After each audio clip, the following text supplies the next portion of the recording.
Right, we now come to the statement. Secretary of State for Works and Pensions, Liz Kendall. Mr. Speaker, with permission, I will make a statement on the government's welfare reforms.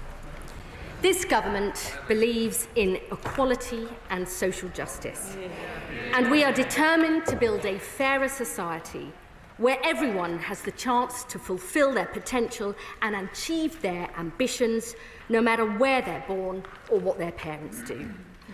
We know, as all Labour governments know, that the only way of unlocking the potential of individuals and our country as a whole is when we collectively provide real opportunities and real support. I am proud of the steps that this government has already taken to deliver on our promise of a better future for all. We're creating more good jobs in every part of the country, including through our modern industrial strategy and plans for clean energy. Order. Can I just say to the front bench, it's just started. If you're not interested, I know my constituents are, so please, I expect the same courtesy when you speak. We're investing in our vital transport infrastructure, in skills, and getting the NHS back on its feet. Our landmark employment rights bill will improve the quality of work, and our increases in the national minimum wage are helping make work pay. But alongside these vital steps, we also need to reform the welfare state. The principles set out in our Pathways to Work Green Paper are rooted in values I know many MPs share, that those who can work must work, but often need proper support to do so. Those who can never work must be protected, and that the welfare state must be fair both for those who need support and for taxpayers, so it is sustainable for generations to come. But the system we inherited from the party opposite is failing on all these fronts. It incentivises people to define themselves as incapable of work just to be able to afford to live. It then writes them off and denies them any help or support. The result is 2.8 million of our fellow citizens now out of work due to long-term sickness. Almost 1 million young people not in education, employment or training. That's a staggering 1 in 8 of all our young people. And the future sustainability of the system has also been put at risk, with the number of people on personal independence payments set to more than double this decade to over 4 million, with awards increasing at twice the rate of increases in the prevalence of disabled people in our society, adding 1,000 new PIP awards every single day. Now, I know MPs on this side of the House have welcomed many aspects of our reforms. Our plans to bring in the first ever sustained above-inflation rise to the Universal Credit Standard Allowance, the first permanent real terms increase in the headline rate of out-of-work benefits since the 1970s, and historic change in the direction of public policy, the biggest ever investment in employment support for sick and disabled people, quadrupling what we inherited from the Tories to £1 billion a year. Our plans to ensure that people with severe lifelong health conditions will never be reassessed, removing all the unnecessary and unacceptable anxiety this brings.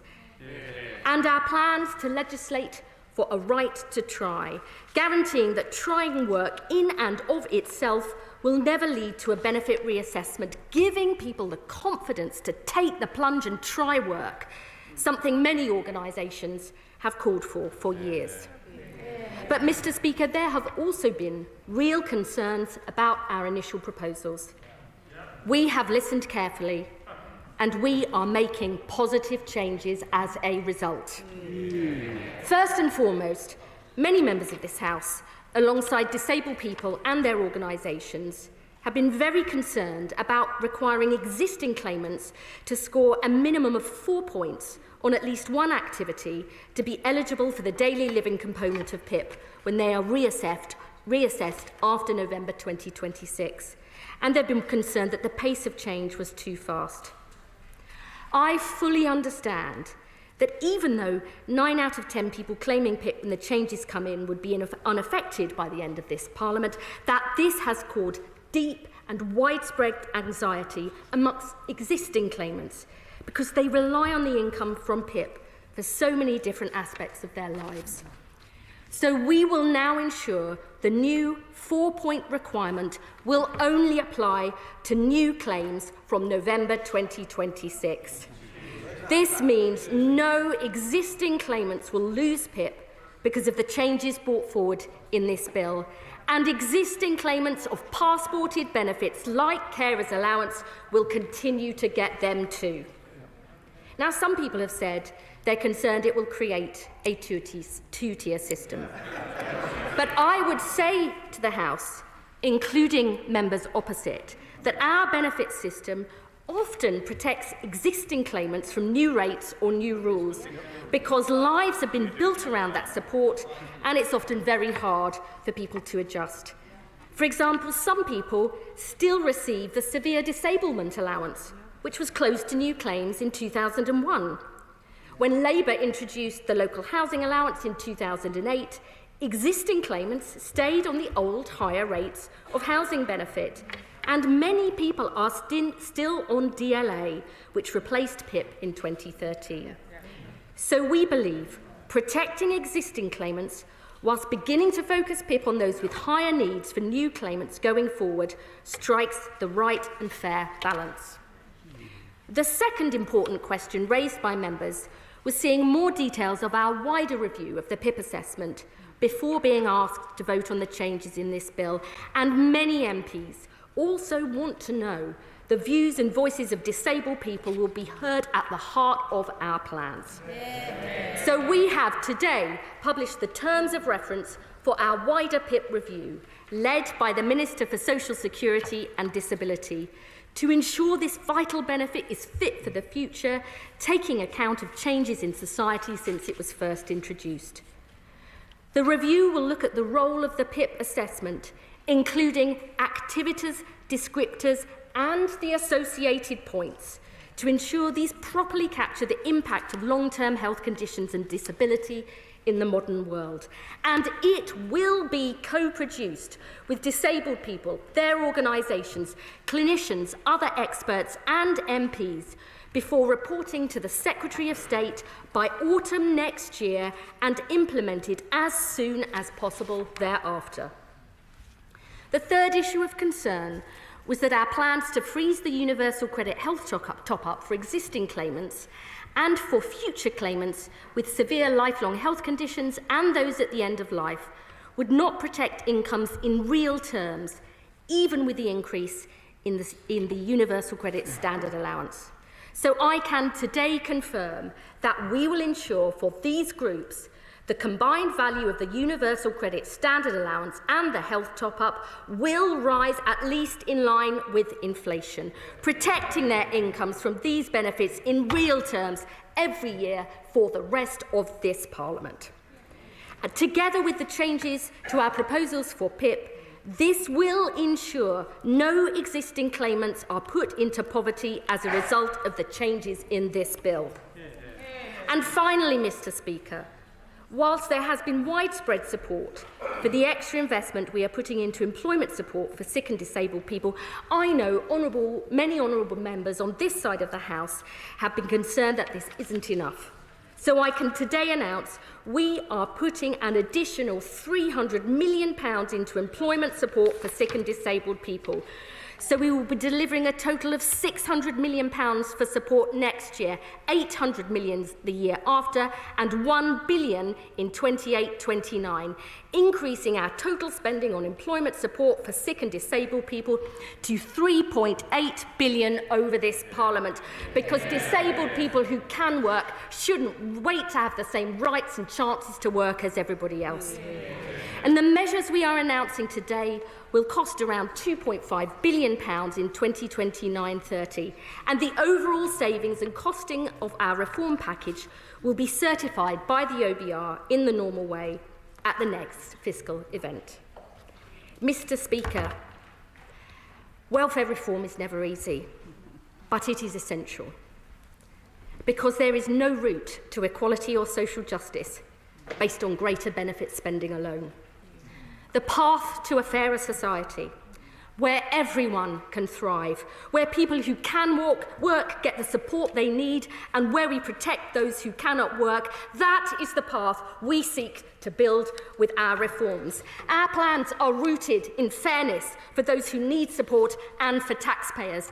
They're about ensuring the welfare state survives, so there is always a safety net for those who need it, and so it lasts for generations to come. But above all, our reforms are rooted in our fundamental belief that everyone can fulfil their potential and live their hopes and dreams if we provide them with the right help and support. This is the better future we seek to build for our constituents and our country, and I commend this statement to the House. Service Secretary of State Alan Waitley. Thank you, Mr. Speaker, and I thank the Right Honourable Lady for advance sight of her statement. This is a government in chaos. Open rebellion from their own backbenches, unfunded U-turns costing billions, and welfare plans that are not worth the paper they are written on. Their latest idea is a two-tier welfare system to trap people in a lifetime of benefits and deny them the dignity of work while leaving the taxpayer to pick up the ever-growing bill. Mr. Speaker, it is a long-held Conservative belief that those who can work should work. Work provides security and purpose. That's why we launched universal credit, simplifying complex benefits and ensuring that work always paid. And it works. During the decade up to the pandemic, we got the number of people on benefits and the benefits bill itself down.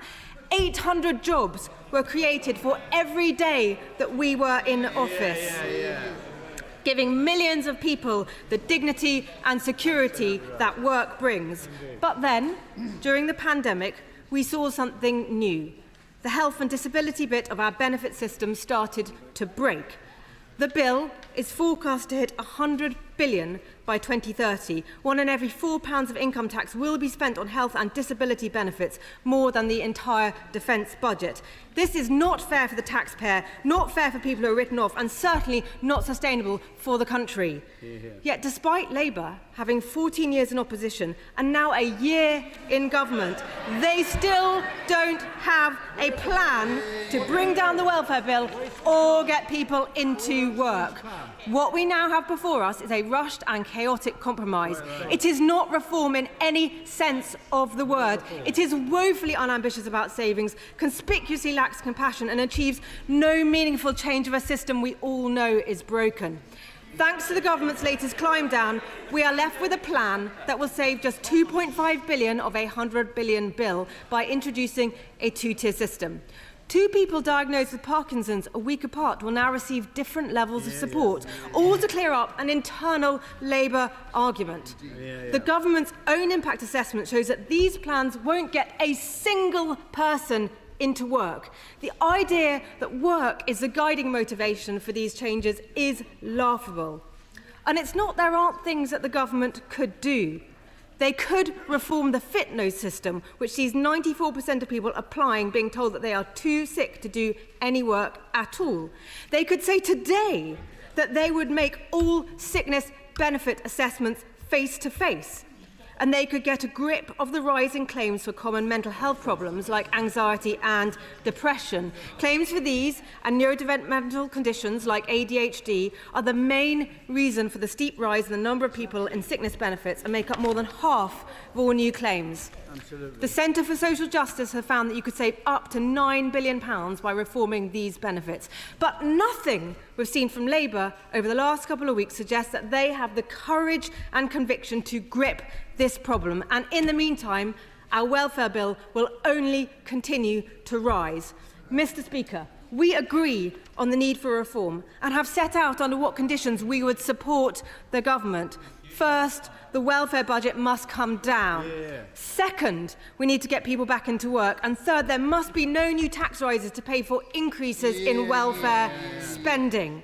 But with the welfare bill ever growing, unemployment rising and jobs disappearing, the bill fails on all accounts. So, will the Right Honourable Lady confirm whether the changes she's announcing today will be paid for through borrowing or taxation?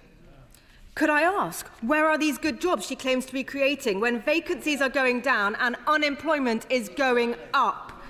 Has she read the impact assessment for their employment rights bill, which makes it clear that it will be harder for people to find work as a result? Why did it take them a year to publish the terms of reference for their PIP assessment review? And when can we expect changes if it doesn't report back until autumn 2026? Could I try one more time to ask what the difference is between her right to try guarantee and our chance to work guarantee? And finally, Mr. Speaker, is this it? Aren't there any more savings? Aren't they going to get any more people into work? Is this the extent of their ambition for reforming the welfare system during their time in office? In 5 years' time, is this going to be her legacy? Secretary of State. Well, I'm in listening mode and I listened carefully to what the Honourable Lady said, and once again her strategy seems to be to rail against the problems she and her party created. I mean, she did have a bit of chutzpah to talk about a two-tier system. That's precisely what members opposite did when they protected people on legacy benefits, when they moved on to UC, and they replaced DLA with PIP. They are part of that, and they should admit that rather than making those points. She said we should bring back face-to-face reassessments. We are, because they switched them off. But to be honest, I'm still no clearer about what their policy actually is. She and the Shadow Chancellor claim they had a plan to cut £12 billion from the welfare bill in their manifesto. But the truth is, it was nothing but a vague idea about turning PIP into vouchers, and she talks about fit notes. I think you tried to reform them about 3 or 4 times. It completely failed, as have all their other efforts. And the one change they did propose was to the work capability assessment, and their consultation was ruled illegal by the courts. What is beyond doubt is the mess they left our welfare state and country in. Economic inactivity rising, it's coming down under Labour. Disability benefits doubling and the cost to taxpayers soaring too. We are putting in place real reforms based on our values, fair for those who need support and for taxpayers. That's the leadership this country deserves. I'm now coming to the chair of the Select Committee, Debbie Abrahams. I'm very grateful to my right honourable friend for her statement, and I absolutely agree. We must reform our social security system. Under the previous government, it neither supported or protected disabled people.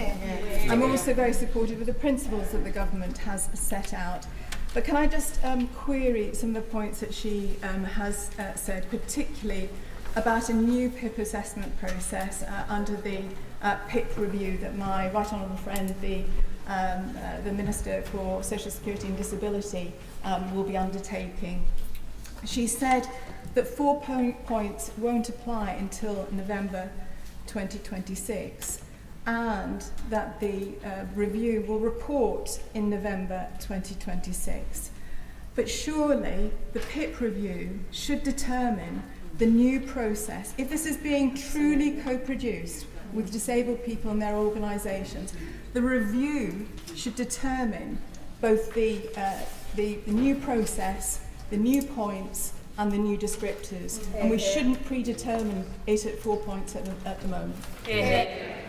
Secretary of State. I thank my honourable friend for her question, and I'm obviously looking forward to coming and giving evidence about our overall proposals to the Select Committee. The bill brings forward a 4-point requirement for all new PIP claims after 2026. I've been very clear this will only apply to new claimants. We are also committed to this wider review of PIP, so it's fit for the future. That will include considering the assessment criteria, the activities descriptors and the associated points to ensure they properly reflect the impact of disability in today's world. The review will conclude by autumn 2026, and we will then implement any changes arriving from that as quickly as possible. I would say that we have to get the right balance here, because we do seek to, I've been a long-standing champion of co-production, including when I was a Shadow Minister for Social Care. We have to do that properly, but the 4-point minimum will be in place for new claimants as we look to make changes for the future. Liberal Democrat spokesperson Steve Dunn. Thank you, Mr. Speaker. And the Prime Minister and many ministers have identified that the benefit system is broken and the cost of it is skyrocketing.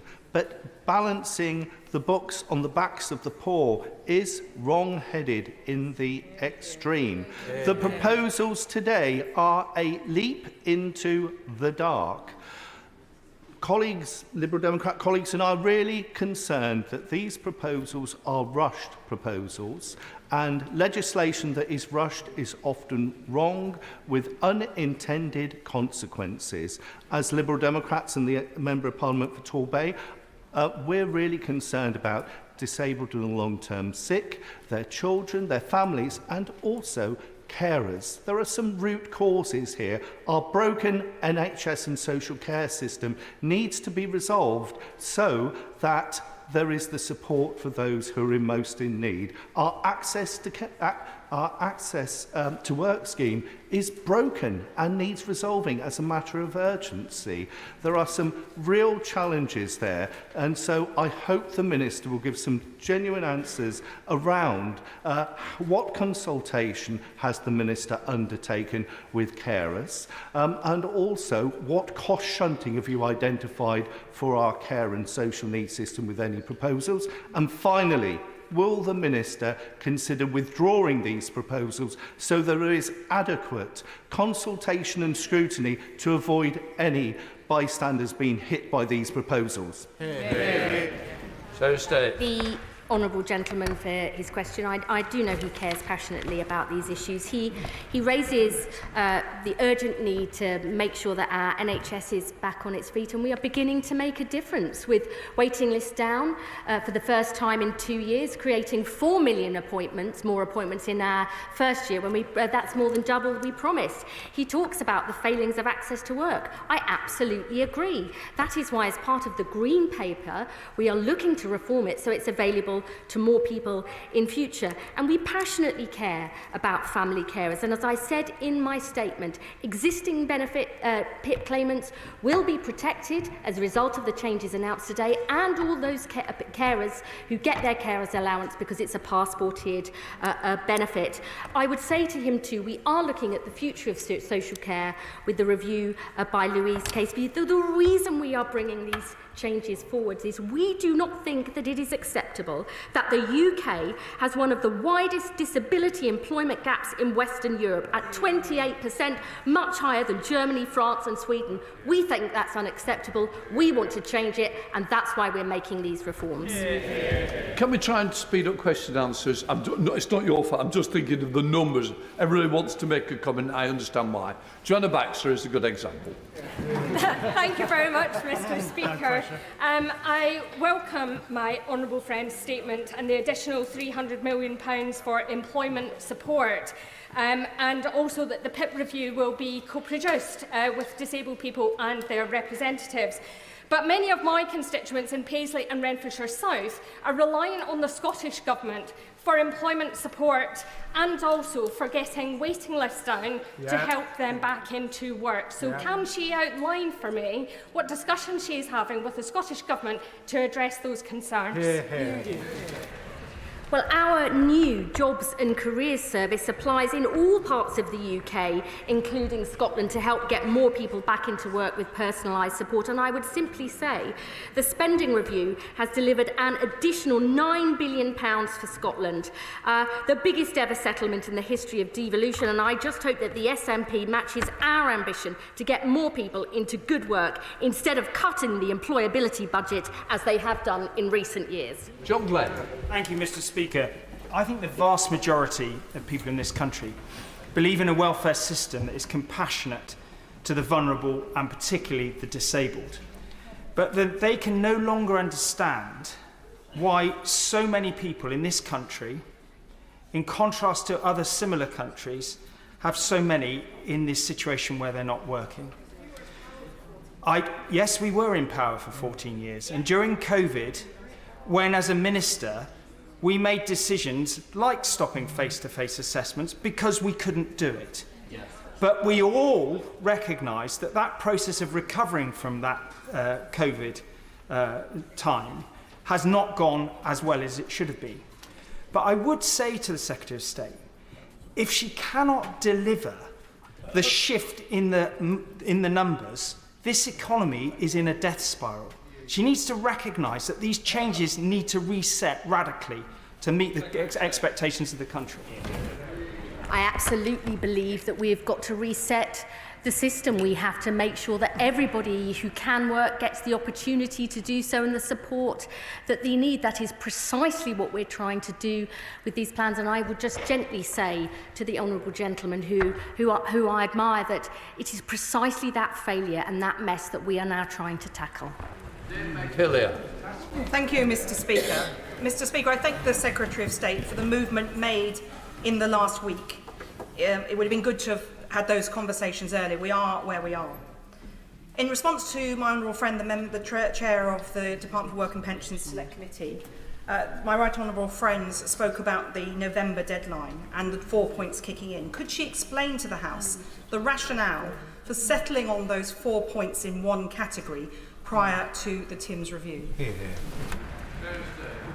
And I thank my honourable friend for her question. Our objective here is to, as it always have been, and I am grateful to her and others for all the engagement that they have done with us, and I'm very grateful for that going forward. But the reason we are making these changes is we have to both get more people who can work into work and try to begin to focus this really important benefit on those with higher needs, so it is sustainable for the future. That will not affect existing claimants on PIP. They will have their incomes protected. I think that is a very positive change that we are making.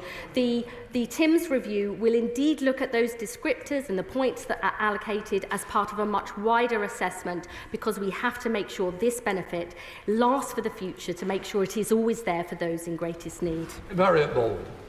Thank you, Mr. Speaker. And this week's U-turn, the Secretary of State just told us, will cost £2,500 million a year by 2029.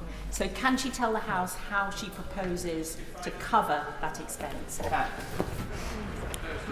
This change will be fully funded, and it will be set out in the normal way. It will be set out in the normal way at the next fiscal event, as I'm sure all honourable members in this House would appreciate. Rachel Musk. Thank you, Mr. Speaker. I welcome progress, but I cannot countenance sick and disabled people being denied support to enable them to be independent in the future, and 150,000 people pushed into deeper policy, nor can disabled people across our country support these measures. It is a matter of conscience. So can I ask the Secretary of State if she could set out why we're voting on these matters tomorrow, when the Timms review says that there could be real changes in the criteria that is used to assess people up to 4 points? It feels like signing a blank cheque.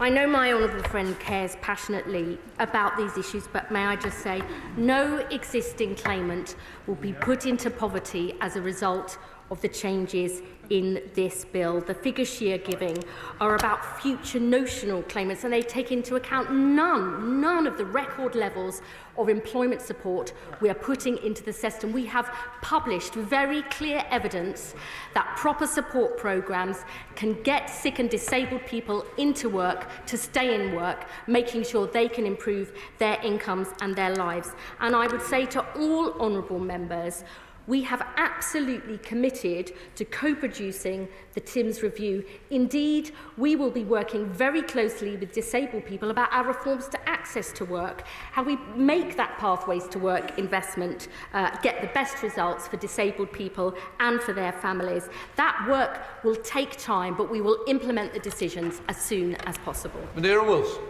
Mr. Speaker. Mr. Speaker, my constituent Steve had been a fit, active working person until about a year ago. Since then, he's been debilitated by ME, which has left him only able to get out of the house for about an hour every fortnight. Even getting dressed leaves him needing a lie down. Now, PIP is already difficult for people like Steve to access. He told me he would rather have lost both his legs than get ME. So could the Secretary of State tell Steve why, if he'd got ME 2 to 3 years later, he almost certainly wouldn't have been eligible for any PIP at all? I'm deeply concerned to hear about what her constituent has been through. I have many constituents myself who have both real needs but also have struggled to get PIP, and we absolutely want to make sure that that whole assessment process works as effectively as possible, and I would urge her and her constituents to feed into the TIMS review. But what I would say just once again, existing claimants like her constituent will not lose their income as a result of the changes in this bill.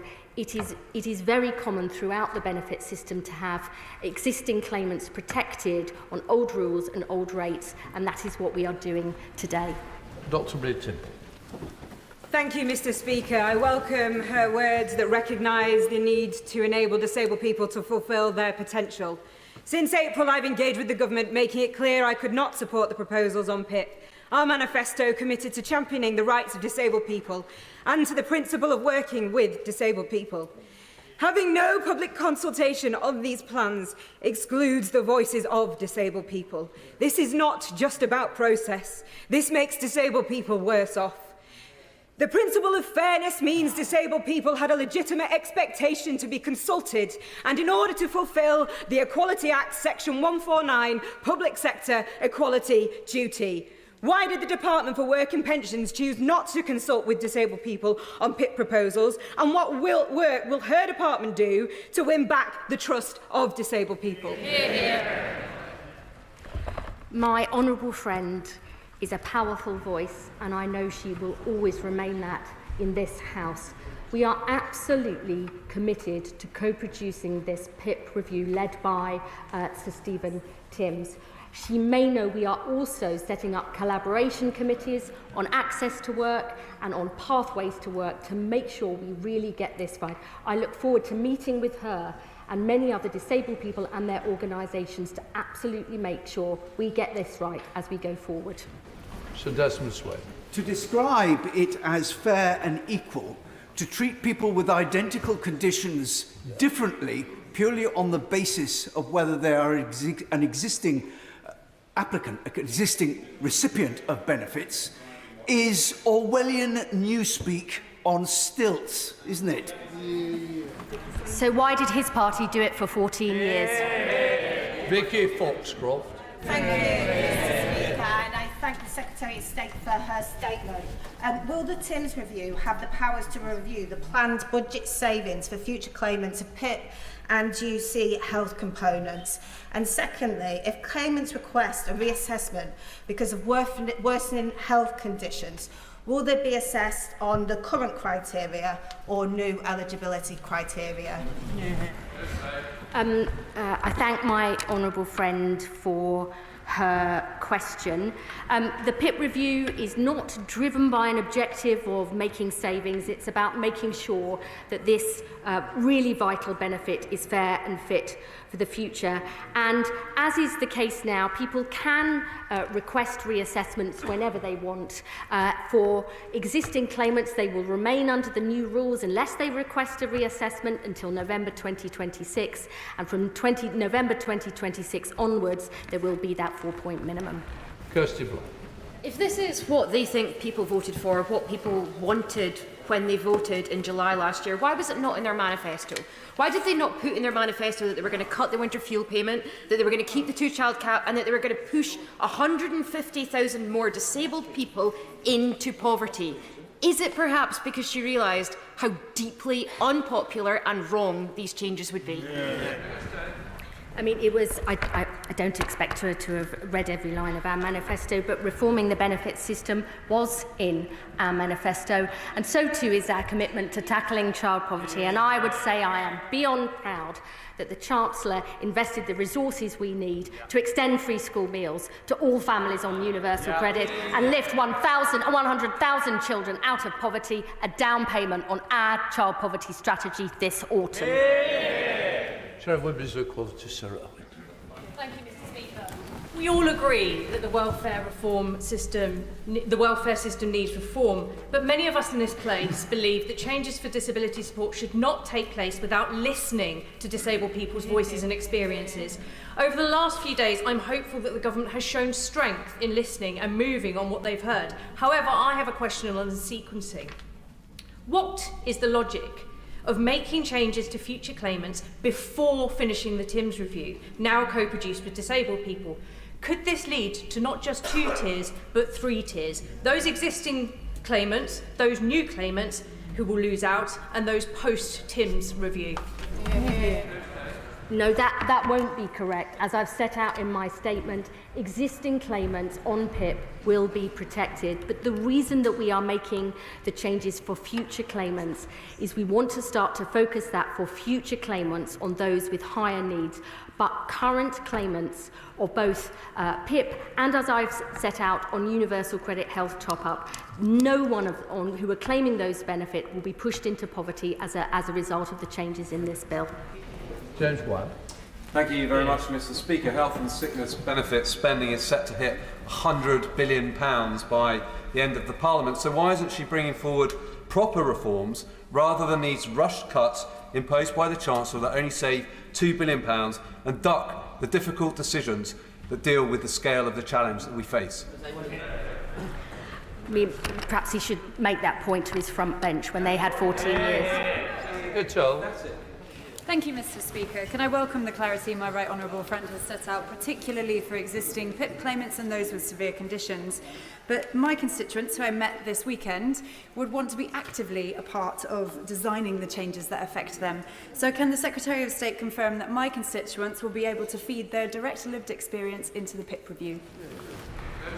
Yes, as I set out in my statement, we intend to co-produce the TIMS review with disabled people, the organisations that represent them, other experts and MPs, so her constituents absolutely will be able to feed their views into this review. We want to strike the right balance here because co-production does actually take time. We want to do it as quickly as possible, but it's got to be done as effectively as possible. And I look forward to working with my honourable friend and involving her constituents' views. Tim Farron. Mr. Speaker, I spoke to a resident, a friend, in my constituency over the weekend. She's a wheelchair user since a failed back operation some years ago. She currently gets PIP. She gets 3 points for dressing and undressing. She gets 2 points for washing and bathing. She needs help with both. Yet she fears, as do I, that anybody with her needs or exact needs applying after next November will be left without help. We are right to be concerned and to fear that, aren't we? That is unjust and uncaring, isn't it? I would merely repeat to the honourable gentleman that it is very common throughout the benefit system to protect existing claimants from new rules and new rates. But I would also say to him, we are putting billions of pounds extra into the NHS so people can get the health and social care support they need. We're putting the biggest ever employment support investment in for sick and disabled people because we know disabled people who are out of work are twice as likely to be in poverty. That's the investment we're making. His constituents will be protected and will not be put into poverty as a result of the changes in this bill. Special Lowe. Thank you, Mr. Speaker. And I thank the Secretary of State for her commitment to bring forward a stronger bill and working with colleagues across the House on this. The reality is any one of us in this House could become disabled. Disability does not discriminate. And it's important for us to recognise the network of informal care, which is keeping our social care system. And the reality is that for a number of carers, they would not be eligible for carers allowance without the PIP eligibility. And there are so many carers who are receiving carers allowance who are in poverty. Those people are not doing it for the money, they're doing it because they are wanting to help a loved one, a family friend. I know from personal experience, being a carer for my mum, when you're helping someone to bathe, someone to get out of bed, someone to cook and clean, the toll it takes on you, you are not doing this for money, but they are scared. So can the Secretary of State confirm that we will protect those carers in any future PIP changes, because it is right that those carers should not be pushed into further poverty. My honourable friend is a huge champion of these issues, and I have long championed what unpaid family carers do. As she says, many don't even think they're a carer, they're just, a husband, wife, son, daughter, mum, dad, looking after the person they love. And I want to reassure her, as I said in my statement, that existing PIP claimants and all those who get passported benefits like carers will be protected as a result of the changes we have made. And indeed, I know my honourable friend, the Health Secretary, wants to do far more to support family carers in future, because without them, our NHS would collapse. Does the Secretary of State agree that, whilst necessary at the time of COVID, the removal of the requirement for face-to-face assessments was an opening of the door to potential abuse? And if so, will she commit in principle to the reinstatement of face-to-face assessments?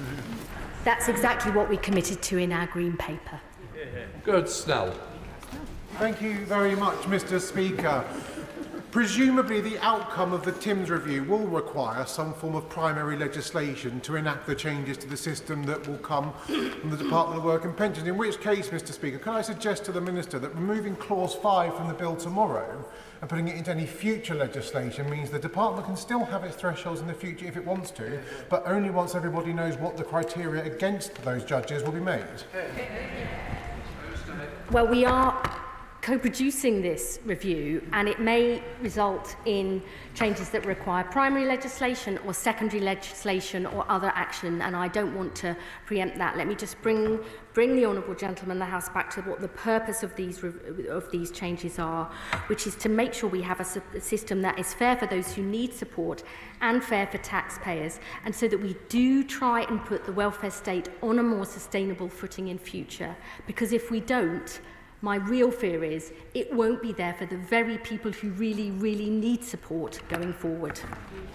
Adrian Ramsey. Thank you, Mr. Speaker. Today's statement feels like a panicked political fix to an indefensible attempt to cut benefits from the most sick and disabled people, but it lacks competence and it lacks compassion. And given that the Secretary of State talks about social justice, how can she justify people who might need that support in the future not receiving the support that disabled and sick people rightly receive today? And wouldn't the right thing to do be to shelve these proposals so she can allow time to do what she's promised to do and genuinely co-produce and consult with disabled people on the right way forward? I just fundamentally disagree with the honourable gentleman's proposition. Our changes are rooted in very clear principles that those who can work should work and need the support to do so, that those who cannot work should be protected, but that we need a system that is fair and sustainable. And I do not believe we can wait. We cannot wait while disabled people in this country want to work but are denied the opportunities to do so. We cannot have a system where 1 in 8 young people are not in education, employment or training, with all the terrible long-term consequences this brings. And we cannot see 1 in 10 of our fellow citizens trapped out of work, economically inactive, because that is not a good future for them or for our country. Derek Twin. Thank you, Mr. Speaker. Mr. Speaker, we already know that the bill as published was flawed. We know that because the changes that have been announced today and have been made over the last few days. So while I welcome, of course, the wider review of PIP and the consultation with disabled people, their organisations and clinicians, I do have to put the question to the Secretary of State. Given this wider review, given the Timms review is yet to report, why are we pushing ahead at this stage? Because we have to begin to reform the welfare state to help those who can work to do so, to protect those who cannot, and to begin to put our welfare state on a more sustainable footing in future. This protects existing claimants. They will not be affected by the changes in this bill. It ensures that people have a right to try. It ensures those with severe lifelong conditions never face reassessment. It comes alongside the biggest ever employment support for sick and disabled people. I think that together, this is a fair and balanced package that meets the needs of existing claimants and reforms the welfare state for the future.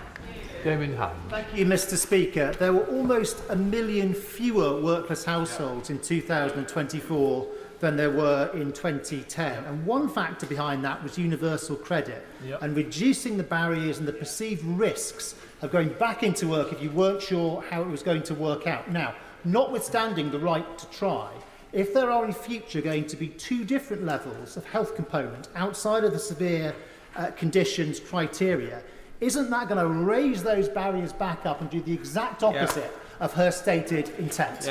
Fundamentally disagree with the honourable gentleman, who I have great respect for. I actually think that universal credit, some of this actually locked people out of work because they had to define themselves as incapable of work, unable to afford to be able to live. Fewer than 1% of people on UC Health, fewer than 1% move into work every single month. That is not good enough for them, their incomes and their life chances, and it's not good enough for the taxpayer either. Yuan Yang. Thank you, Mr. Speaker. And I thank the Secretary of State and her colleagues in the department for their tireless work over the last week, and I very much welcome her commitment to co-production with disabled people in the Thames Review. The atrocious handling of the pandemic by the previous Conservative government has left the economy and disabled people paying the cost. I would like to ask the Secretary of State to confirm then whether the Thames Review funding model will have the fiscal baseline of the 4-point system inherited, and if that is the case, how can that be meaningful co-production with disabled people? I thank the honourable lady for her question, and I agree with her comments about the state of the economy. As I said in my statement, the 4-point minimum will not now relate to existing claimants. It will come in November 2026 for new claims. But the Thames Review and the co-production will indeed look not only at the activities and the descriptors, but the points given to them. It is really important that we don't set up a process of co-production and then overrule that. We want to have a benefit system that enables disabled people to have dignity and independence and the same choices and chances to live the life they want as anybody else. It's a really important process, and I hope that she and many other honourable members in the House will work with us to get this right. Miller. Speaker, I recently met with a support group in my constituency of Bristol Woodstock of those who suffer from ME, chronic fatigue syndrome or long COVID, and their description of the devastating impact of these variable conditions was very affecting. I want to ask the Secretary of State today if one of those people were to have an improvement in their condition such that they were no longer eligible for PIP and then to re-present for assessment, would they be entitled to return to the PIP level they were on previously, or would they be treated as new applicants under the terms that she has described today? The honourable gentleman raises a really important point, which is precisely what we want to look at in the PIP review, because it doesn't take into account fluctuating conditions. That is a really important issue moving forward, and I hope that his constituents and organisations that represent those with fluctuating conditions, we will be absolutely determined to involve them in the process of this review. Patricia Ferguson. Thank you, Mr. Speaker. I'm very grateful to my colleagues in the Labour front bench for listening to what backbenchers have been saying for months now and for making so many changes. However, I didn't see any changes that affect young people, particularly care-experienced young people. So I wonder if the Secretary of State could cast some light on what discussions are ongoing with young people about the processes involving them. I really thank my honourable friend for her question. I would say a couple of points in response. As part of the process of the Green Paper, we're establishing a youth panel to make sure that young people's voices are heard in our future reforms. And actually, many of the youth guaranteed trailblazers that we're putting in place as part of our £240 million Get Britain Working Plan are looking to provide extra support for young care leavers because they're in different circumstances and need extra help. I'm sure there's far more that we can be doing in future, and I urge her to work with us to make sure their views are heard at the heart of our plans going forward. Sammy Woods. Thank you, Mr. Speaker. There are many on these benches who want to support the government in achieving the objectives of getting people back to work and being fair to those who can't work. But does she realise how difficult her actions make it for us to give support? Last week, the Deputy Prime Minister stood at that box and said, these proposals will go before Parliament this week, they're fair, and if they don't go, there's a black hole in the economy which we can't fill. And this week, we're now told that, well, actually, there's lots of people who were vulnerable, and it's not fair, and they rely on the income, and we will find the money. And the only thing that's changed in the week is that 120 backbenchers signed letters that wouldn't support these proposals. Does you realise how cynical this appears? And this is not about well thought out proposals, but simply a way of buying back the backbenchers who were rebelling. It may astonish the House that I think leadership is about sticking to your principles and values and listening to make sure that you get things right. I believe listening is a strength, not a weakness. I believe that in politics as well as in life. Gregory Poynton. Our welfare system must do much more to support and reward work, and also support people who are looking to re-enter or enter work. So what difference does you believe the right to try guarantee will help and achieve that? Labour's historic mission is to help more people who can work into good jobs in every part of the land, not only because we believe it's the key to improving living standards, but because of the self-respect, dignity and purpose good work brings. The right to try is a really important step because we know around 50% of sick and disabled people say the reason they aren't trying work is because they fear they'll be reassessed for their benefits. We've got to put that right. But we have also got to put in place the employment support. We've got to create the good jobs in every part of the country. We've got to get those waiting lists down so people can get back to health and back to work. We are taking action on all those fronts, and I look forward to working with my honourable friend in his constituency so more of his constituents can benefit. Thank you, Mr. Speaker. Mr. Speaker, it seems to me entirely reasonable that a government should want to control the amount it spends on welfare, and entirely reasonable to want to focus it on the most in need. But I do not understand why they brought out such rushed changes which have done nothing but cause anxiety and distress, and left them in a worse position where now they've U-turned, they're neither making the savings nor reforming the welfare. So could the Secretary of State please explain to me what the rationale is for the 4-point limit that she's brought in?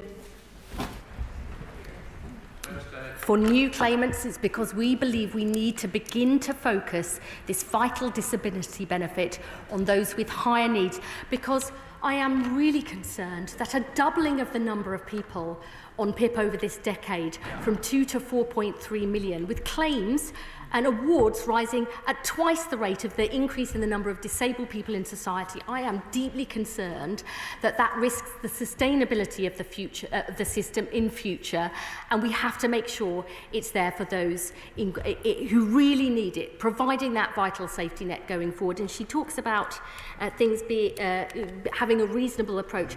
I really do believe that this is. I believe protecting existing claimants, beginning to make changes for future claimants, backed by the changes for the right to try, stopping reassessments and investment in real employment support. I think that is the fair and right balance for the people who need support and for taxpayers. Thank you, Mr. Speaker. I thank the Minister for her statement and her engagement. My question is about the co-production proposal. By what mechanism will that be given effect, and how is co-production here different to consultation? Will disability groups have any entitlements or powers beyond simply giving their views? I thank the honourable gentleman for his question. We are not setting out the precise detail of how co-production work. I think that goes against the very essence of it. We are already in discussion with disabled people and their organisations.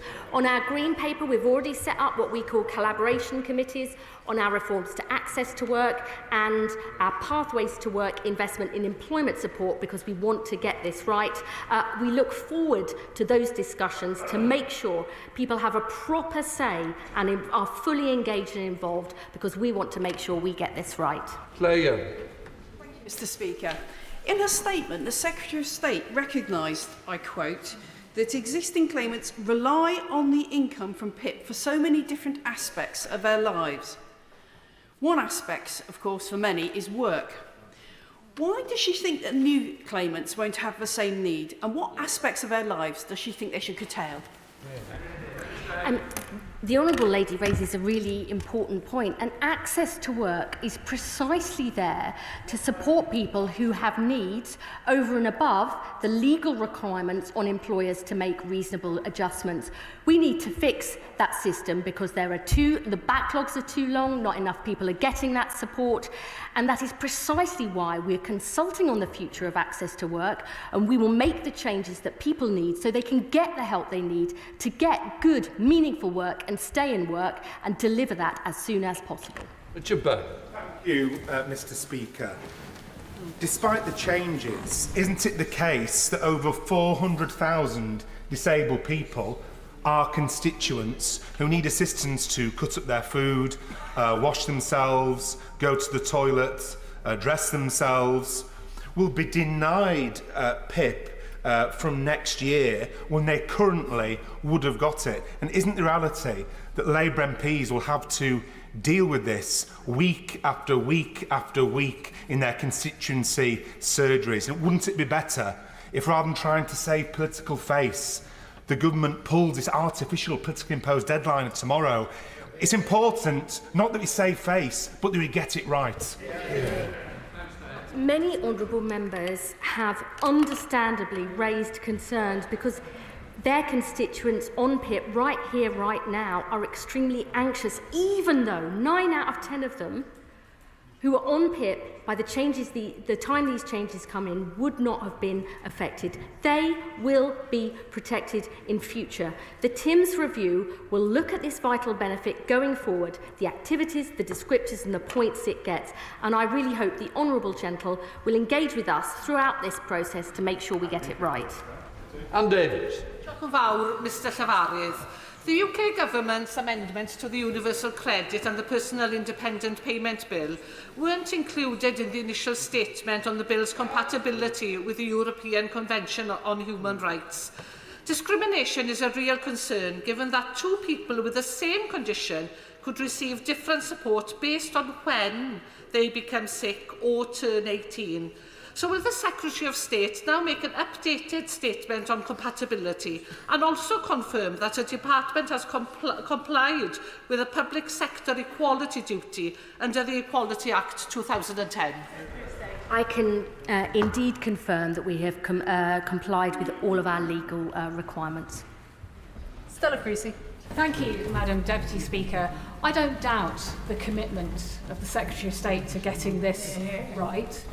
And she will be very, very aware that as it stands, the legal advice we've had is that these proposals will breach our obligations under the UN Convention on the Rights of People with Disabilities, something the previous government did, and we rightly challenged them on it. So that we do not make the same mistake, will she give a commitment to write into a bill that these proposals will be compliant with that commitment to make sure that persons with disabilities have social protection and the enjoyment of that right without discrimination on the basis of their disability? I would simply say to my honourable friend, who knows I have deep respect for her, that I would not be making any changes that I believed were incompatible with the law. Paul Holmes. Thank you, Madam Deputy Speaker. I'm sure the Chancellor will be delighted that the flip-flopping of the Prime Minister has meant that she has to find another £2.5 billion in taxation on people in this country. But does the Secretary of State think that it is fair that a two-tier system has been created? Because why would anybody on the old rate seek work when they know that if they go into work and it doesn't work out and they claim again, they'd get a reduced rate under her government? Because PIP is not an in-work benefit. Chian Wara. Thank you, Madam Deputy Speaker. The North East has the highest rate of disability in the country, 31%, and over a quarter of those of working age are living in poverty. So the Secretary of State is absolutely right to say that welfare reform is hard, it is essential, and it must reflect Labour values and disabled voices. So could she set out to us how the co-production of the new system with disability groups will ensure that it is a fairer system, and whether North East and how North East disability groups will be able to be involved? We will absolutely ensure that the views and voices of disabled people right across the country, including in the North East, are fully involved in our process of co-production. She is a powerful champion of this. I hope she too will get involved with our plans. The Minister for Social Security and Disability, Sir Stephen Timms, will be developing the process of co-production in close conduct with disabled people and their organisations, and I am sure that he will update the House shortly as these plans progress. Jeremy Corbyn.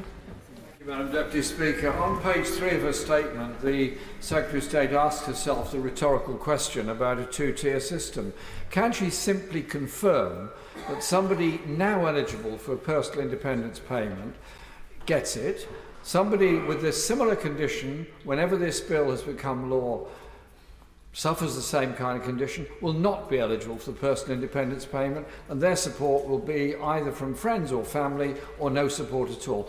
Is she really happy that we're deliberately creating a two-tier system for people with profound needs and disabilities who quite rightly expect the community as a whole to recognise and support them? Absolutely. I would simply say to the honourable gentleman, there are many differences in the benefit system already, where people are on different rates and different rules depending on the time that they came into the system. That has always been a part of the social security system, including under previous Labour governments. The Timms review will look at the different descriptors and the points that are delivered to them, alongside much wider changes. I mean, the PIP came in more than 10 years ago. There have been huge changes in the nature of disability, in the world of work, and in society. We have got to make sure this vital benefit stays in future, and that is what the Timms review seeks to achieve. I thought it would be helpful to let members know that I'm planning to continue the statement until 1:15. It would therefore be helpful if questions could be short. Alex McIntyre. Mr. Speaker, over recent months I've been consulting with constituents of mine in Gloucester who have lived experience of disability and the welfare system and their representatives, and I know they'll welcome your statement, the Secretary of State's statement today that protections for existing claimants will be protected. But one of the most heartbreaking stories I heard at those consultations was a young constituent of mine who'd applied for hundreds of jobs, attended dozens of interviews, and simply could not find a job. So will the Secretary of State meet with me to discuss what more we can do, not just to support disabled people in my constituency, but also to encourage employers to take on some of the talented, brilliant people living with disabilities that we have in my constituency of Gloucester? Thank you. My honourable friend raises a really, really important point, which is the world of work, and the need to make sure that employers recruit and retain more people with long-term sickness and a disability. That is precisely why, in addition to the huge advances in our employment rights bill, we have asked Sir Charlie Mayfield, the former boss of John Lewis, to look at what more we can do to support employers to recruit and retain disabled people. We are also, I should say, overhauling our job centres so that they provide more personalised, tailored support. And indeed, we have set our job centres a new goal of reducing the disability employment gap. I believe that will make a huge difference too. Cameron Thomas. Thank you, Madam Deputy Speaker, and welcome back. The recent compromise by the government with its own MPs secures PIP for existing claimants, but not for those who come hereafter. A distinction born not of compassion, nor apparently economics, but to secure the government's own political footing. If I'm wrong, will the Secretary of State describe the moral foundation for this distinction between those who suffer today and those who suffer in the future? Thank you. I'm not going to take any lectures on compassion. I have fought my whole life to tackle poverty and drive up opportunity for people no matter where they're born, what their parents did, their gender, their sexuality, or the colour of their skin. And I would say to him, the social security system has many, many different rules for new and previous claimants. I do not believe that that is an unfair system. I believe it is the way that we protect people who've come to rely on that benefit. I am proud of the changes that we have announced today. I think they are positive and get us in a good place. Listening is a sign of strength, and I am absolutely determined to continue to listen. Helen Hayes. Thank you, Madam Deputy Speaker. Can I thank my right honourable friend for her statement and for the steps that she has taken to improve this bill. In launching the TIMS review, she has accepted that the current PIP assessment criteria and descriptors are not fit for purpose. So can my right honourable friend confirm that the difference in the timetable for implementing the change which will require applicants to achieve 4 points in a single category and the timetable for completing and implementing the TIMS review will result in some people falling between the old system and the new system, being required to achieve 4 points on criteria that are not fit for purpose? How long will this happen for? Who will be affected? And what will happen in the future to those people? I would say to my honourable friend, who I know has worked extremely hard on all of those issues, it's actually an issue raised by a previous colleague. There will be two sets here: the people who are on the existing system, who will be protected, and the 4 points as we are going forward. But the TIMS review will indeed look at the descriptors and the different points that they get. Those changes will come in as soon as possible. The review will report by the autumn 2026, and we will indeed try and put those in place as quickly as possible. But we do not yet know what that review will say, how those changes will be enacted, but we are determined to make sure they come in place as soon as possible. Nick Timothy. Thank you, Madam Deputy Speaker. Isn't the problem for the government the failure of the Prime Minister to even seek a mandate for what he's trying to do? He said he'd limit spending increases to £9.5 billion a year, but increase spending by 8 times as much, and the effect on the fiscal rules is the root cause of this problem. He also won the Labour leadership by promising to, quote, abolish universal credit and end the Tories' cruel benefits sanctions regime. But then he masqueraded as a welfare reformer. Does she realise now that to win a mandate, you need to be straight with people, including their own MPs? I am very proud of our Prime Minister, who changed our party so we can change our country. And the mandate can be seen by the number of MPs on the benches behind me. Annalise Dodds. Thank you, Madam Deputy Speaker. Increasing access to employment opportunities for disabled people and improving the retention of disabled workers were urgent before. They're even more urgent now. My right honourable friend didn't mention the Mayfield review in her statement. She has just mentioned it in response to questions. Can I please push her on the review? First, can she expedite that review? Secondly, can it include disabled people more meaningfully than it has until now? And thirdly, will it indicate how the government will implement our manifesto commitment to increase access to reasonable adjustments? Thank you.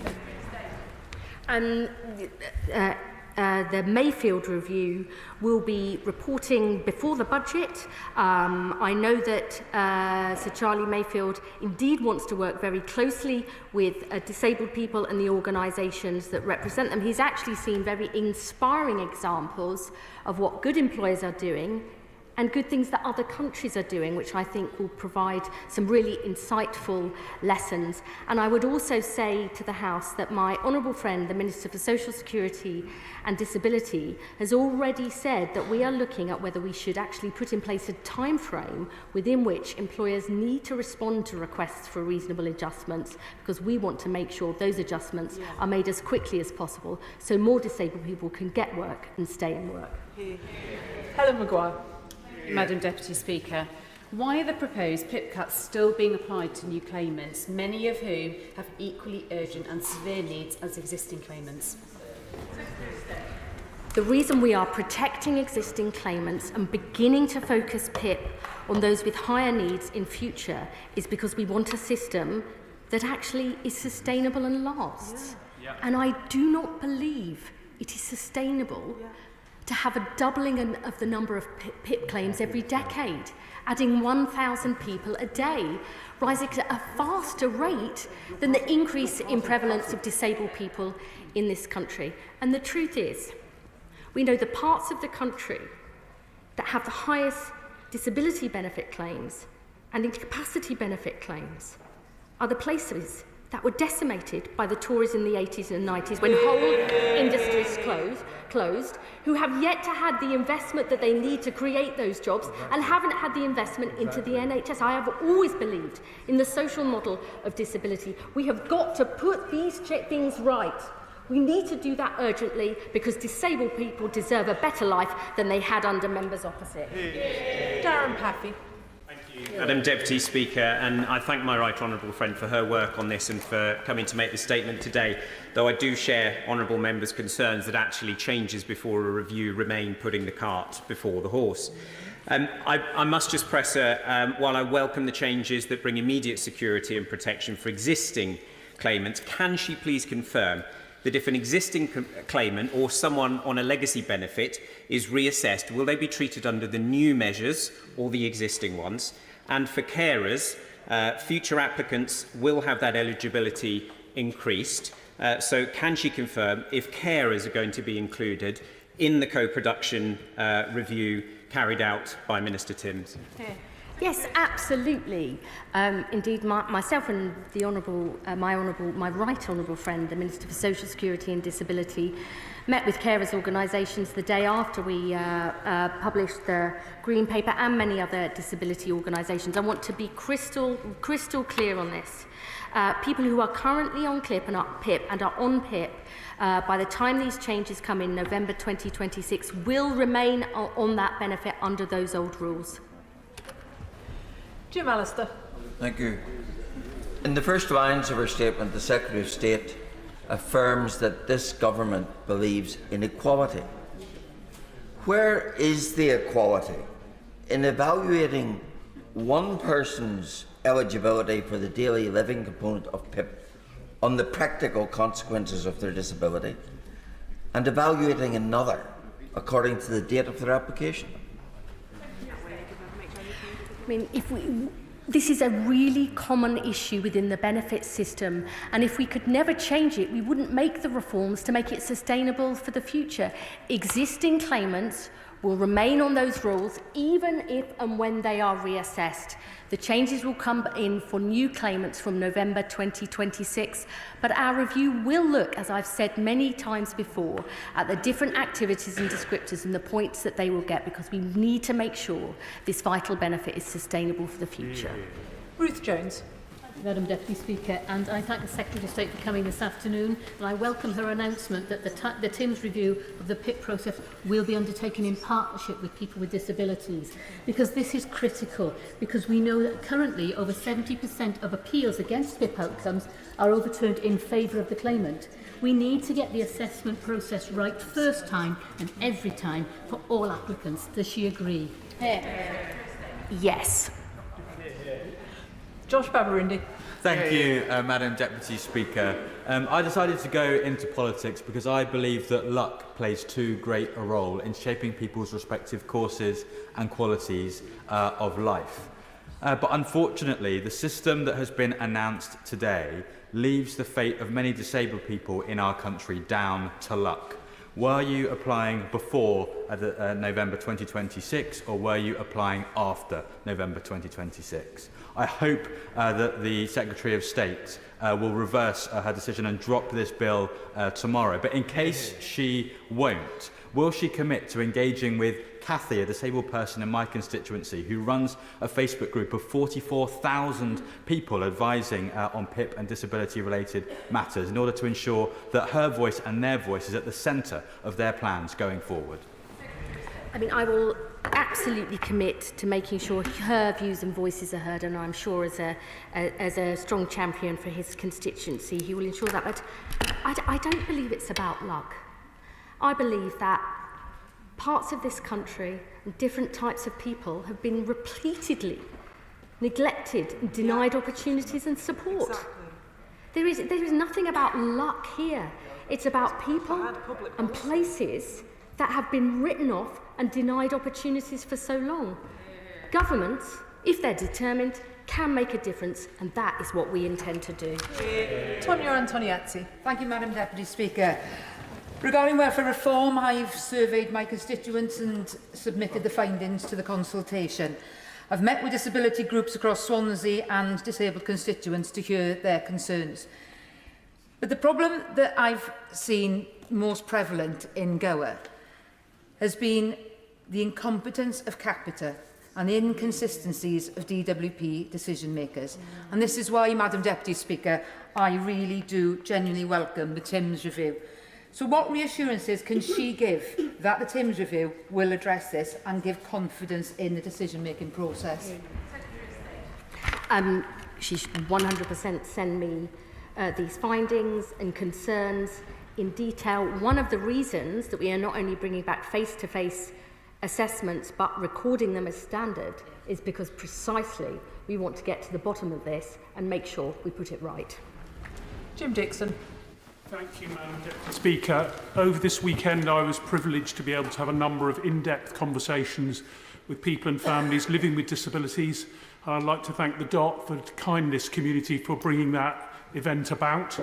One of the things that the people I talked to said to me again and again is how poor the health service has been at helping disabled people manage their conditions over many years. Could the Secretary of State set out how the DWP and the Department for Health are going to work together to make sure disabled people are properly supported into work?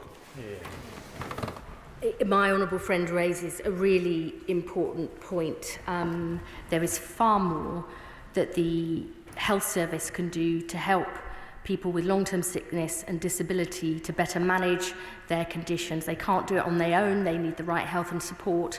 We actually have a joint work and health unit that is working on precisely those issues, and I'm indeed working closely with my honourable friend, the Health Secretary, because getting people back to health and back to work is so important. We know good work is critical for good health, and good health is critical for people getting work. They're two sides of the same coin. We've got to stop these false divides, get it sorted to help people be able to fulfil their ambitions and work. Marsha de Cordova. Thank you, Madam Deputy Speaker, and can I thank the Secretary of State for her statement this afternoon. It is vital that we have a social security system that protects the most vulnerable, the ill and the disabled. So can she clarify one thing that's set out in the bill as to whether the standard element and the health element of universal credit will both be increased along the lines of inflation, so they both will rise with inflation, as if that is not going to be the case, then disabled people will be pushed further into poverty and hardship?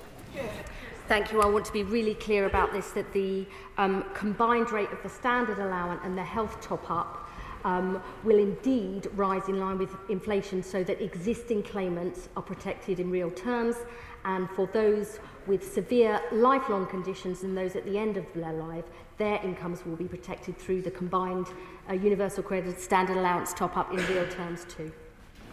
Andy MacDonald. Thank you, Madam Deputy Speaker. The bill still leaves over £3.5 billion in cuts falling upon disabled people and unpaid carers, with hundreds of thousands of new claimants set to lose thousands each year. Protections for existing claimants are welcome, but a two-tier system will generate hardship for many and create societal divisions.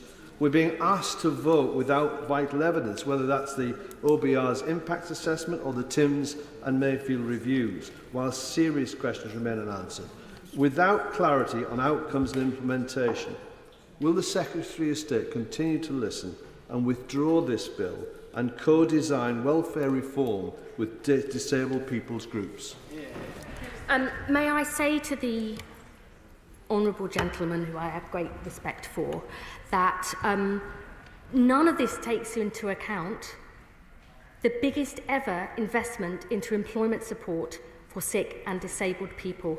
People have often said, wait for the OBR's assessment, but we have published our own very clear evidence that good employment programmes can help disabled people into work. Programmes like Work Choice, a Labour programme ended by the Tories that saw 40% more disabled people in work for 8 years. That is based not just on economic theory, but on practical reality. That is the difference that this Labour government wants to make. Nadia Whittam. Thank you, Madam Deputy Speaker. Disabled people's organisations have been clear that even with these concessions, they oppose this bill. The government talks of co-production in the PIP review, but it's not co-production if the government's starting point is delivering cuts, and it's asking disabled people where they would prefer those cuts to be, rather than how can we create a system that truly supports disabled people.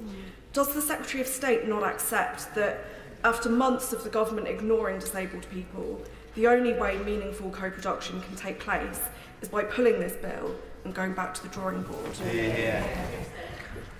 I would gently say to my honourable friend that we will be protecting existing claimants. That is the very purpose of the announcements we've made today, that no existing PIP claimant or those on a universal credit and the health top-up will be put into poverty as a result of this bill. Far from it. We are changing the system so that many more sick and disabled people who want to work can actually get work. That is about building a better life in future. This Labour government believes that if you can work and that you want to work, you should have the chance and choice to do that. 200,000 sick and disabled people say they work now, right now, with the right help and support.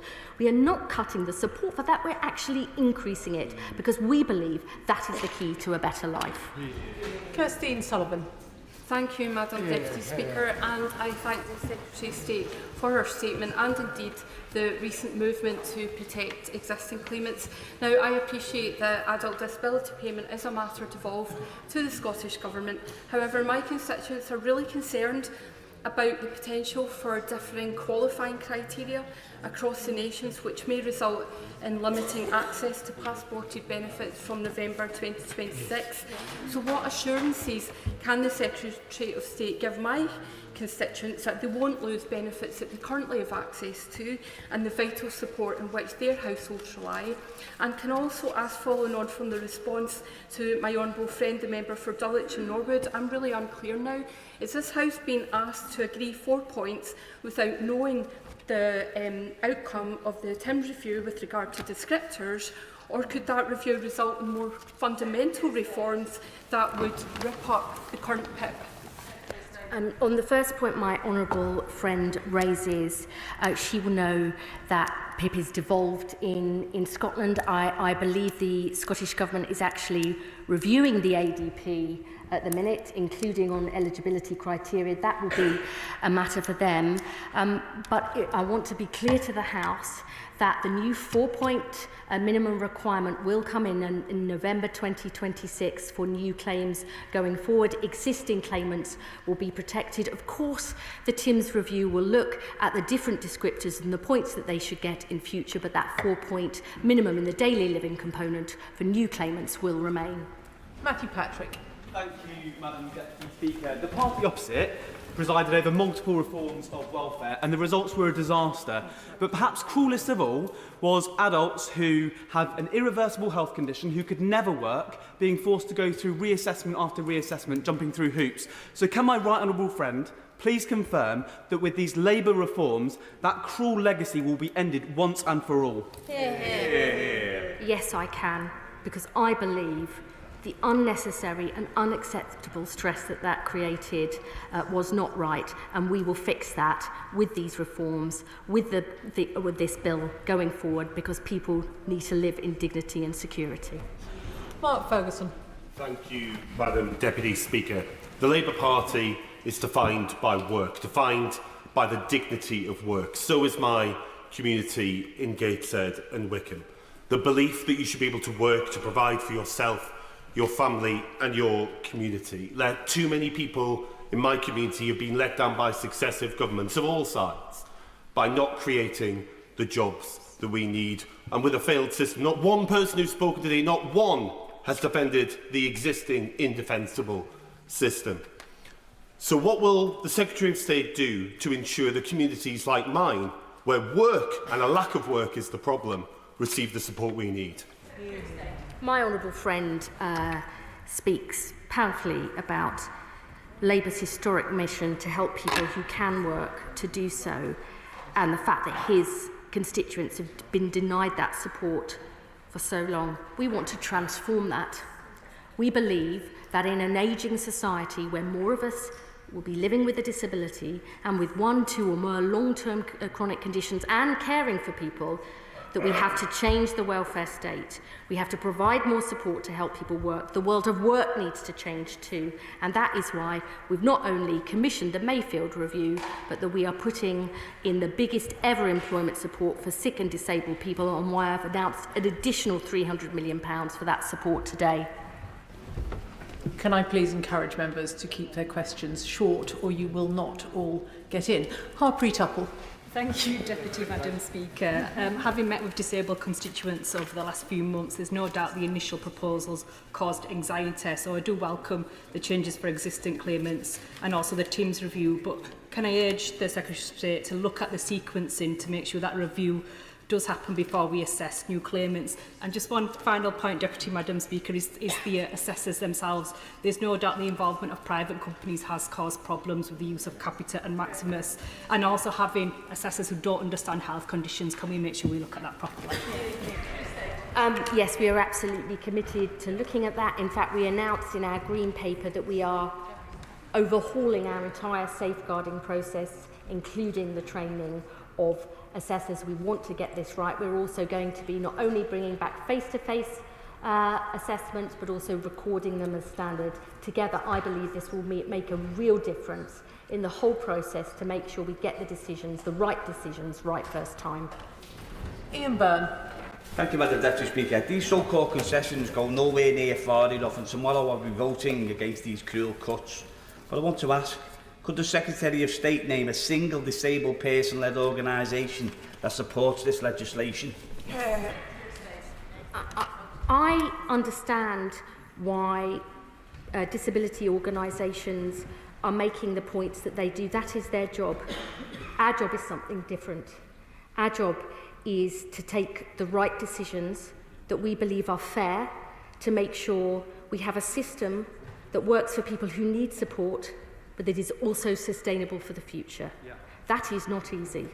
I mean, that's a statement of the obvious. Yeah. But I believe we have a fair package, a package that protects existing claimants because they've come to rely on that support, as is often the case in the social security system, that begins to tackle the perverse incentive that encourages people to define themselves as incapable of work just to be able to afford to live, and which puts in place the employment support to help the hundreds of thousands of disabled people and people with long-term conditions who want to work. That is the right way forward, and I hope that he and his constituents will get involved in the TIMS review to make sure future changes make sure this vital benefit is fit for the future. Rachel Taylor. Thank you, Madam Deputy Speaker. I spoke to Mike, one of my constituents, last week, who's a disabled person who speaks on behalf of many disabled constituents across Warwickshire. And he is really pleased that he's going to have the right to try work. He's also really pleased that disabled people will be treated with dignity and will be part of a co-production of these new proposals. But he is still fearful that these changes may mean losses for disabled people like him and difficult situations. Can she reassure Mike that her minister will come to meet with him to discuss these changes, and also how in particular we look at fluctuating conditions like ME and like MS, which my partner suffers from, so that we don't lose out in those things, and we make these changes something that can be positive for every disabled person up and down the country? We absolutely want to work with MPs, disabled people, their organisations and other experts as part of co-producing the TIMS review.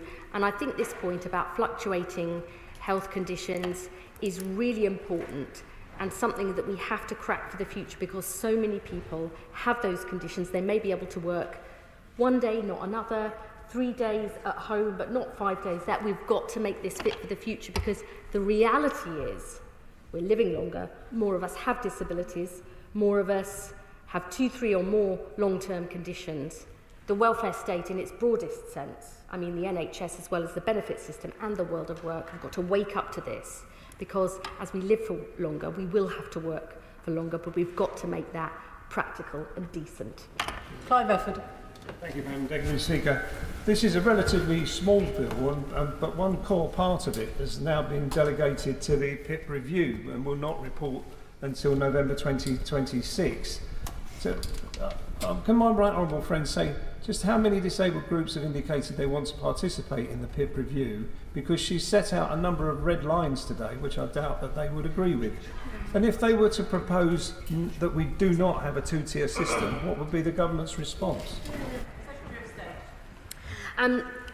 What I would say to my honourable friend is that the Minister for Social Security and Disability and myself have met with many disabled organisations, and he has in fact spoken to many already about this review.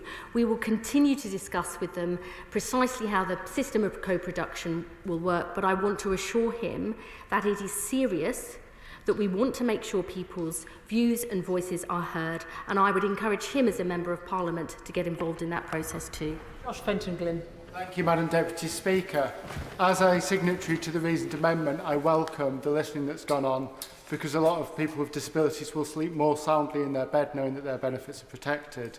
However, can you ask on this specific point, it is for someone who currently receives PIP, but their condition is getting worse, will they, and they ask for a reassessment for the level of their PIP, will they be assessed under the old system or under the current system or under the new one? They are an existing claimant and they will be assessed, let me be really clear about this, under the existing rules. Lauren Sullivan. Thank you, Madam Deputy Speaker. I thank the Secretary of State for her statement today. PIP, of course, is a passport to freedom for many other things, such as carers allowance, but many local authorities use PIP for blue badges and bus truck passes.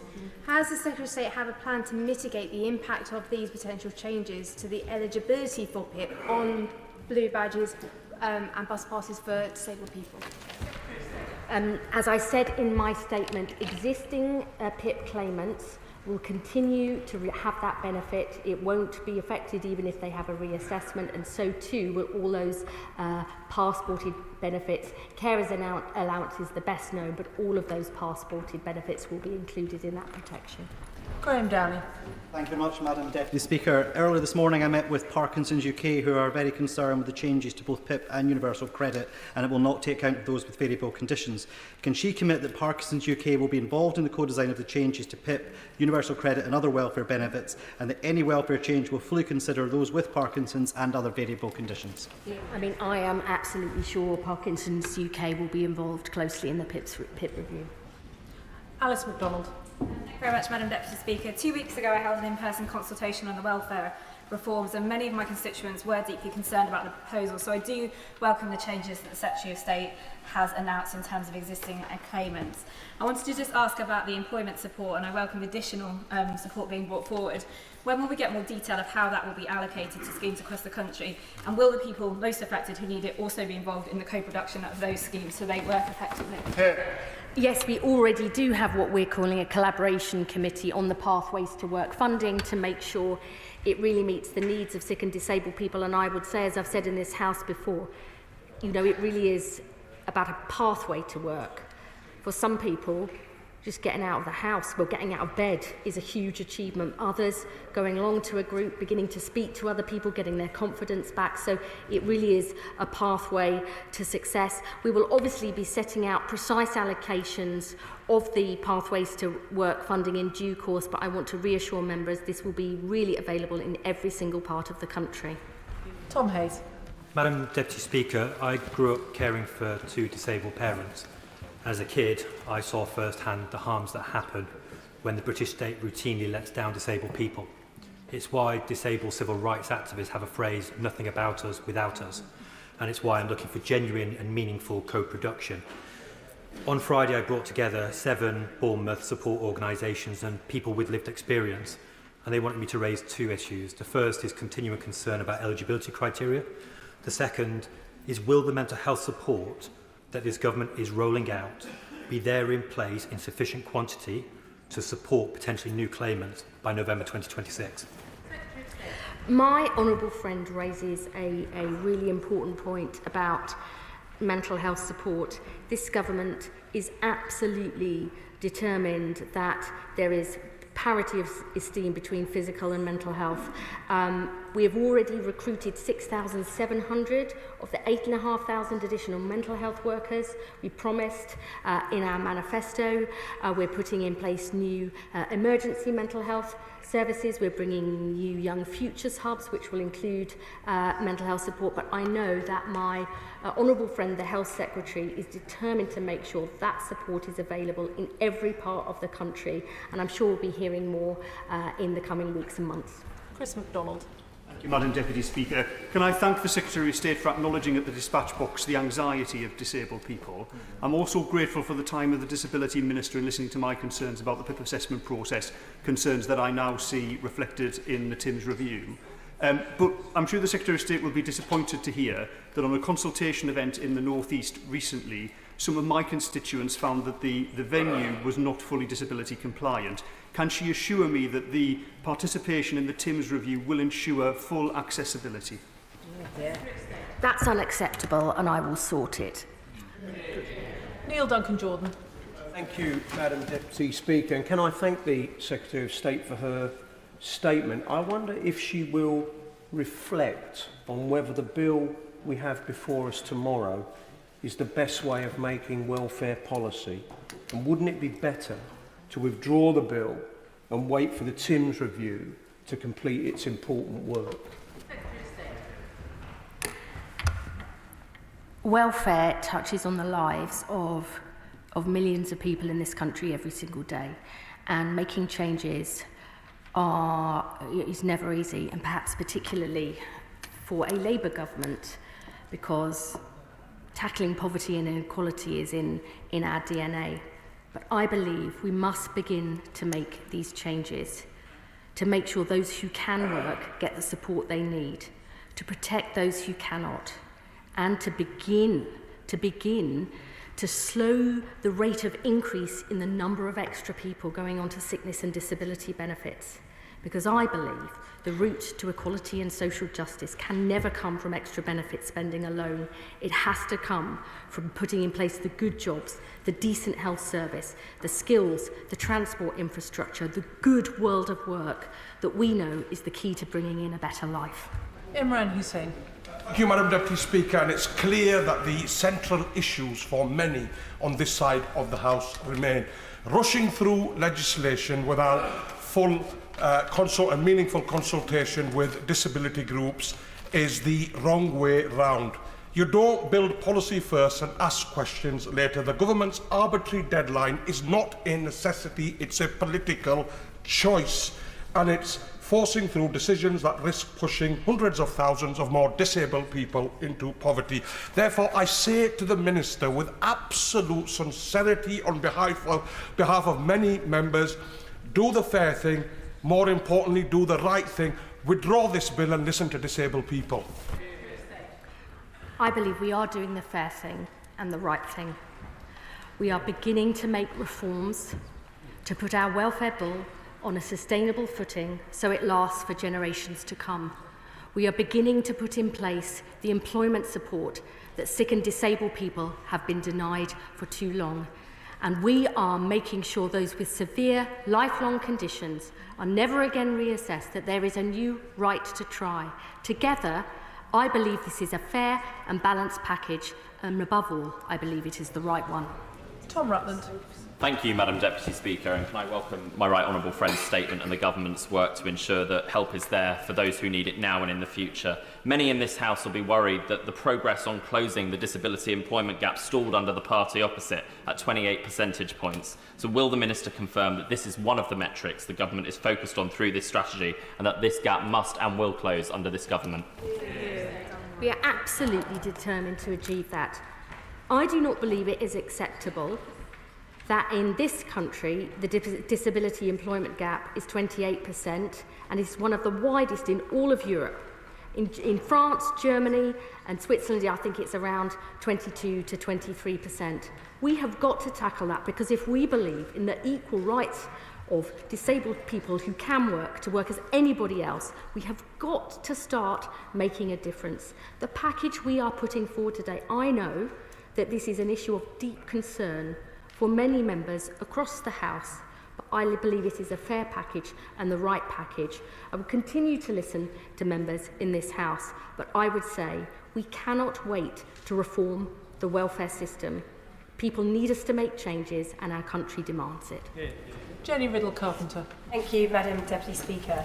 If my voice allows, can I thank the Secretary of State for listening to the concerns of backbenchers to make some real and meaningful improvements based on the concerns that we had raising privately. Can I also thank her for confirming explicitly a moment ago that my constituents who are reassessed post-November 2026 will be reassessed under the current system. Can I gently encourage her to go further to overhaul and radically rethink the role of job centres? Far too often they hold people back rather than break down the barriers to people progressing into work. Yes, and I really thank my honourable friend, and indeed our Minister for Employment is indeed overhauling our job centres so that they provide personalised, tailored support for people to get into work, not this sort of endless tick box process, that they are much more linked to the wider system in local areas, to the local NHS, to skills providers, and above all, to employers. I do not think it's acceptable that only one in 6 employers has ever used a job centre to recruit. That's why we're overhauling our strategy with single account managers for employers to fully involve and engage them, because we need their involvement if we're going to help more people get work and get on in work. Final question, Sarah Coombs. Thank you, Madam Deputy Speaker. My borough of Sandwell has one of the highest rates of young people not in education, employment or training in the entire country. This generation of young people has been let down by years and years of system failure by the party opposite. So as we go through this necessary piece of reform, but we must do it carefully, will the Secretary of State commit to working with the Department for Education and the Department for Business? Because in order to give these young people the jobs which will transform their life chances, they need the right qualifications as well as those jobs being available in order to do that. I absolutely agree with my honourable friend. Let's be honest, today's economy is brutal for people without skills. We're already setting out our plans to reform the system of apprenticeships. We want to see new foundation apprenticeships. We're bringing in new swap sector-based work academies, 6-week programmes that give people guaranteed work experience and a guaranteed interview, which I think will make a real difference to young people. There's much more to do, that we need to do, but our commitment to a youth guarantee, so every young person is earning or learning, I think is the key to a better future for young people and for our country as a whole. Can I thank the Secretary of State for her statement this afternoon, and I'll allow a few moments for the front benches to swap over.